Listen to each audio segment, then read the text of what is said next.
I am the Tofu Golem. Please enjoy the video. You're starting inside Settings.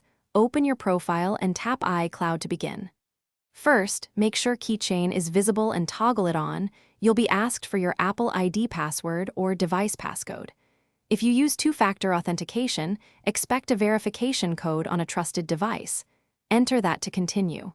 Once done, Keychain will be allowed to sync across devices. Make sure you remain on Wi-Fi or cellular until the initial sync completes so credentials upload securely. Now open Settings and tap Passwords, or launch the standalone Passwords app if present. Authenticate with Face ID, Touch ID, or your passcode. This view shows saved items synced from Keychain. Use the search bar to jump to a specific site or app quickly. Tap any entry to reveal the username and password. You'll see an eye icon to show or hide the password. If you need to update credentials, hit Edit. Changes sync back to iCloud, so all devices stay consistent. Finish by enabling auto-fill so passwords populate in Safari and apps automatically. Settings right arrow passwords, right arrow auto-fill passwords.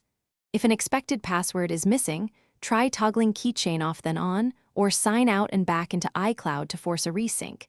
Be prepared to re-enter passwords. Also verify iCloud storage and that device date/time are correct, because sync can fail with incorrect time. If problems persist, restart the iPhone. A reboot often clears transient sync errors.